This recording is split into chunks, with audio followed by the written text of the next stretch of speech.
You're dealing with women, the quickest thing to understand about them is that they pour effort into the things they value. Now, when you meet a woman, find something in her life that she values, that she loves. It could be a dog, it could be her purse, it could be anything. It could be an inanimate object, it could be a relative, a friend, something that she values, that she pours energy into, that she protects. And then you ask yourself the question, does she treat you like that? And if she doesn't, then you need to kick rocks and keep it moving. Because today is the youngest you'll be for the rest of your life. And peace is the minimum standard you should expect in a relationship. It ain't that complicated. The problem is that most men project onto women what they want, what they think, their fantasy. They think that they can fix or cure or manipulate or mold or whatever else. What you see is what you get. And wherever you see them at, leave them there. Unless you are part of a poverty alleviation program or some type of mental therapist, you're wasting your damn time. This is why I don't get into all these illogical nuances with women, arguing with them on panels or having conversations with them, period. I am personally indifferent to the ladies. I love them. I enjoy them. But this is what you got. This is the biggest thing with men is the scarcity mentality. This is why I recommend global travel. Not so you can go whoring around the world, but to see the value of your own manhood and your own masculinity. And this is why I encourage men to be the best version of themselves for you. You need money for you. You need resources for you so that you can experience life in different places and experience life itself. And I focus on men's self-esteem, period. And then men's discipline, period. Because those two things are the ones that are going to sink you, whether it be relationships or not. Self-esteem and discipline are going to sink you. As we can see at Michigan and all these other places, even go to Old Shannon, a lack of emotional discipline and understand and being able to walk away from things. You see, that's the hardest part, the ability to say no. That's why I recommend, fasting. I do intermittent fasting myself. I am now on one meal a day. I've cut it down. Obviously, the Christmas holidays and holiday weekends is rough because it mimics some of the same, the desire for food, the consumption of food and whatever, mimics some of the same disciplinary, self-mastery, the same disciplinary habits it takes to walk away from some box. And most men are obsessed with box, pre-owned box. And this is why we talk about global travel. If you see the value of the options you have in life as a man, you're not going to see that in the West. The West creates an environment where, 50 plus years of uplifting women and increasing their superficial value, because to be honest, it's all surface level. Most of them are on antidepressants, not all of them, but a majority of these feminists are on antidepressants, and many of them have incredibly low self-esteem.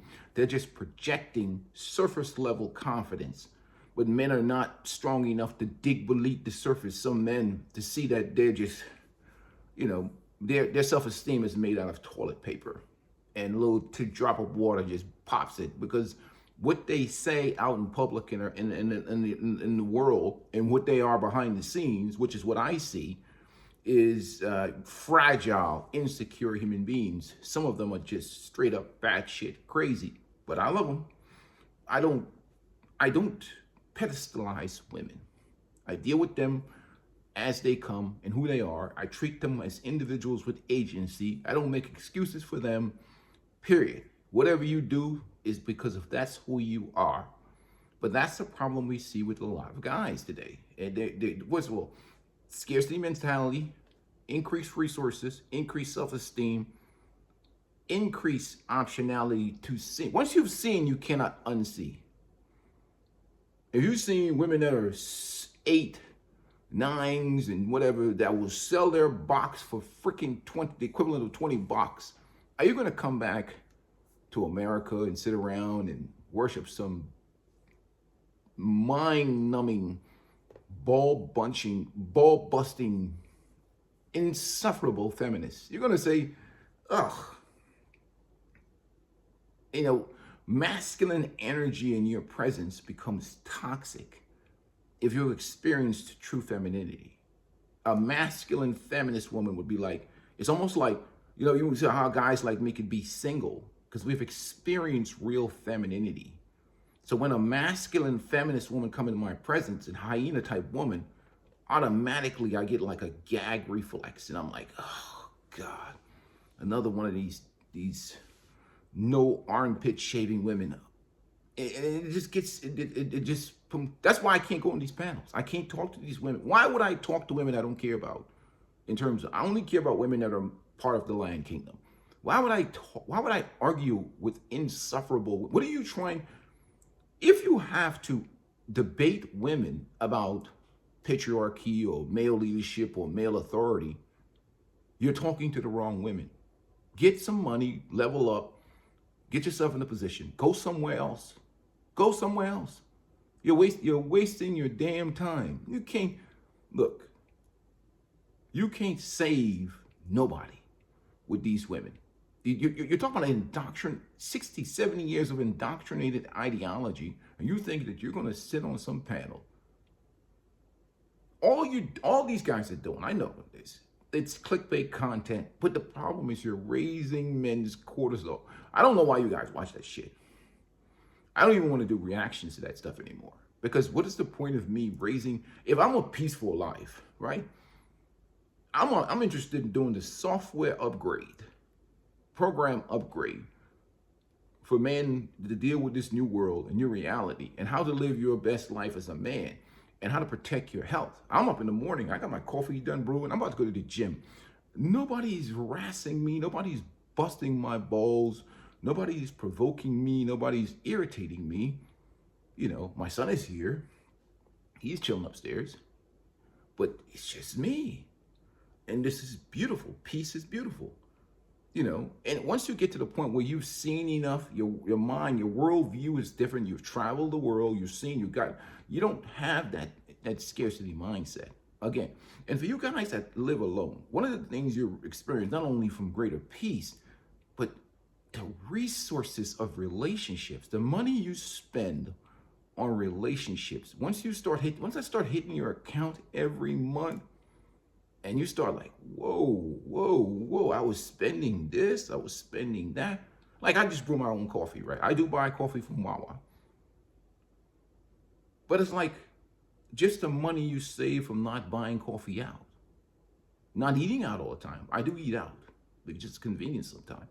But the resources you save, the aggravation that's not there, because you cannot be in an environment, like I say, you're in an environment where you're dealing with somebody who was raised to disagree with you, raised to challenge your authority, raised not to listen to you. You're dealing with unruly people, unruly personalities, illogical thinking in your environment. And that's going to stress you out. The illogical thinking, the unreasonable behavior, and it's being influenced every day by the culture and the environment. That's why I say only the 5%, 10% women are deserving of relationships in the current modern environment that we have here. So unless you're dealing with one of them, you're better off just chilling by yourself, because there's no point in spending your time. And a lot of these guys right now are realizing that they're suffering in these relationships with these modern women feminists. That's why I don't even care about when people talk to me about these single guys and loneliness, man, single guys, I'm a single guy.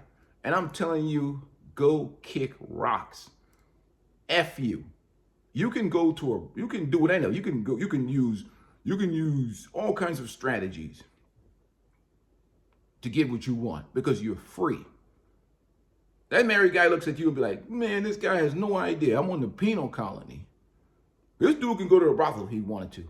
No well, you got to worry about STDs, but this dude can go, he can game women, he can trick women, he can trick with women, he can travel anywhere in the world. You're a free man. And you lonely? It must be, unless you're broke or something. Now, if you're broke, that's a whole different story. You don't have the resources to experience life to its fullest, then that's another problem that has to be solved immediately. But look, a single, man, you're free. You know how big, this is a big world. This world has billions of people in it.